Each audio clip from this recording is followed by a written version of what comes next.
जय माता दी मित्रों, हमारे YouTube चैनल में आपका हार्दिक स्वागत है।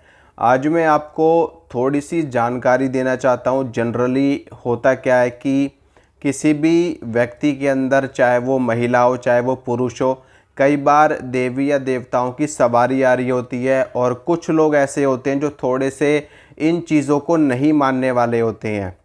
वो ऐसे में क्या करते हैं, ऐसे लोगों के ऊपर जब देव या देवी की सवारी आ रही होती है तो ऐसे लोग उनका अपमान कर देते हैं जाने अनजाने में। और वो चीज़ फिर उनको कहीं ना कहीं इफ़ेक्ट करती ही करती है। अगर आप किसी भी देव या देवी शक्ति का अपमान करते हैं, चाहे भले से आप इस चीज़ में विश्वास ना रखते हो, कोई बात नहीं, आप विश्वास मत रखिए। अगर आप किसी का सम्मान नहीं कर सकते तो कम से कम किसी का अपमान भी मत कीजिए। अगर आपके सामने वाले व्यक्ति में, चाहे वो पुरुष हो महिला हो, कोई साधक हो, कोई भगत हो, कोई तांत्रिक हो, कोई ओझा हो, या आपके घर की ही कोई स्त्री हो, आपके घर का बच्चा हो, या आप स्वयं हो, अगर आपके ऊपर किसी भी देव या देवी की सवारी आ रही है तो बिल्कुल भी उनका अपमान मत कीजिए। अगर आपको नहीं पता कि इनके ऊपर कोई दैवीय शक्ति है तो आप किसी भगत के पास जा सकते हैं।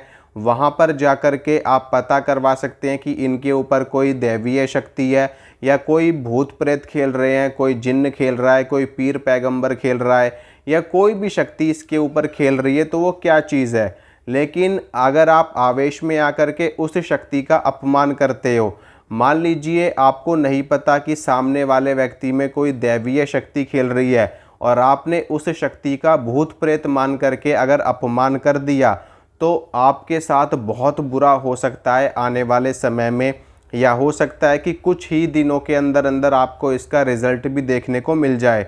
ऐसी चीज़ें अगर आप करेंगे तो आपको कोई नहीं बचा सकता। भगवान तो आपको दंड देंगे ही देंगे। साथ में अगर आप किसी भगत के पास भी जाओगे अपना इलाज करवाने के लिए, तो वहाँ पर भी आपको इलाज मिले ना मिले, बहुत ही कम चांस होते हैं। आपके साथ बहुत ही ज़्यादा बुरा हो सकता है अगर आप ऐसा करते हैं। ठीक है, आपको नहीं मानना तो मत मानिए, कोई इशू नहीं है। आपको भगवान भगवान में बिलीफ नहीं रखना तो मत रखिए, कोई इशू नहीं है। अगर आप किसी का सम्मान नहीं कर सकते, किसी को इज्जत नहीं दे सकते, तो किसी का अपमान करने का अधिकार भी आपके पास नहीं है। ठीक है, और अगर किसी व्यक्ति का अपमान करोगे तो वो तो आप झेल जाओगे, लेकिन अगर आप किसी दैवीय शक्ति का अपमान करते हो, चाहे वो कोई भूत प्रेत ही क्यों ना हो, कोई जिन्न ही क्यों ना हो, कोई पीर ही क्यों ना हो, कोई सैयद ही क्यों ना हो, कोई नेगेटिव शक्ति ही क्यों ना हो, अगर आप उसका अपमान करते हो तो उसका दंड, और ऐसा दंड आपको मिलेगा जो जो ना तो आपको दिखाई देगा और जो ना ही आपको समझ में आएगा। ठीक है, तो ऐसा कभी भी मत करना, किसी भी शक्ति का अपमान नहीं करना चाहिए।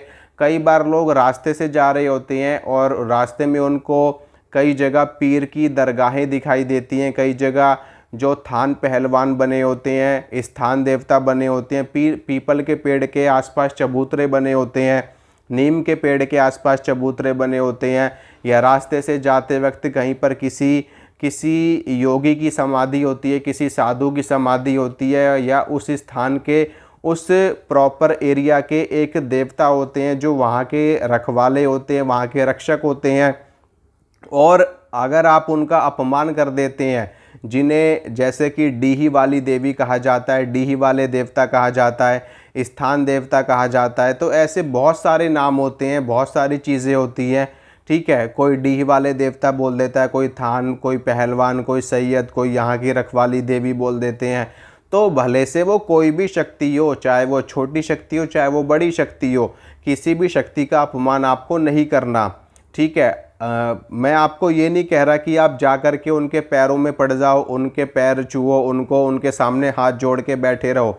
अगर आपको ये सब करने की भी आवश्यकता नहीं है, कोई दिक्कत नहीं है, बस खाली आप जैसे हो वैसे ही बने रहो। सामने वाली शक्ति को अगर आपको सम्मान नहीं देना तो कोई बात नहीं, मत दो, लेकिन आपको अपमान भी नहीं करना चाहिए। मैं ये भी नहीं कहता कि आप जा कर के पैर छुओ, आपको नहीं छूना मत छूइए, आप दूर से ही मन से ही उनको प्रणाम कीजिए। आप उस परम आद्य शक्ति को प्रणाम कीजिए।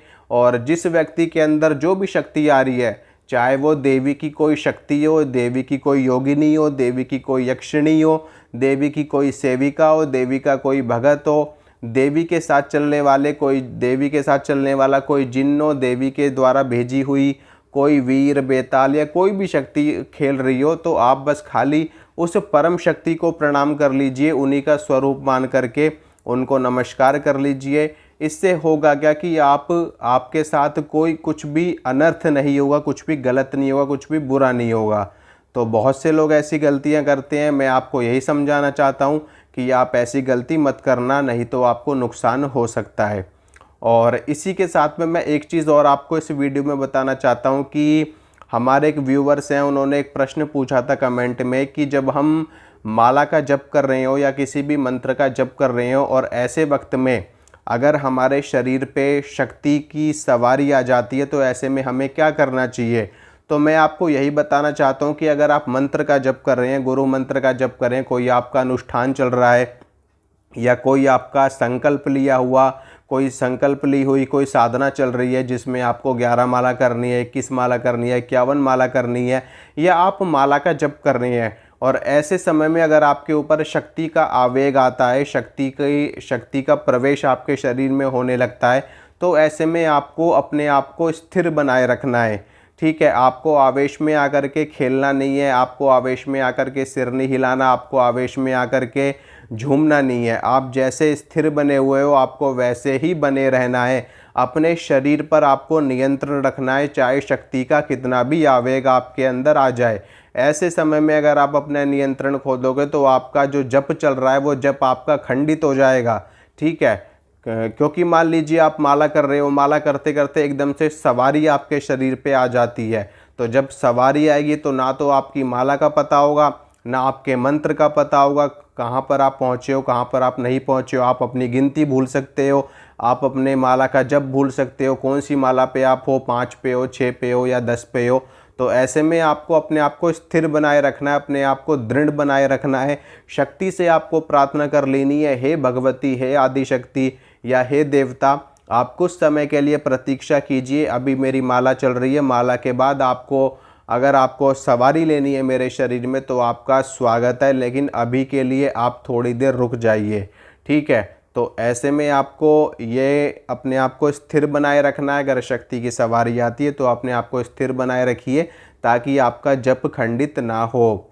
ठीक है, तो आशा करता हूँ मित्रों जो जानकारी मैंने आपको दी आपको अच्छी लगी होगी, पसंद आई होगी।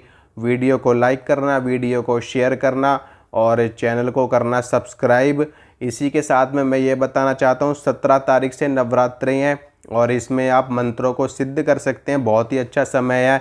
और देवी की बड़ी ही प्रचंड ऊर्जा नवरात्रों के समय में अपने चरम सीमा पर होती है, अपने प्रचंडतम वेग पर होती है। ब्रह्मांड पूरा व्याप्त रहता है देवी की शक्ति से, देवी की योगिनियों से, देवी की महाशक्तियों से। देवी के 9 रूप और देवी के 10 महाविद्या स्वरूप हर जगह विद्यमान होते हैं। आप कहीं पर बैठ कर के कोई भी मंत्र सिद्ध कर सकते हैं और रात्रि काल में जप करने का विधान बहुत ही ज़्यादा होता है। तो रात्रि काल में आप निवारण मंत्र का जप कर सकते हैं, माँ दुर्गा का अष्टाक्षर मंत्र का जप कर सकते हैं।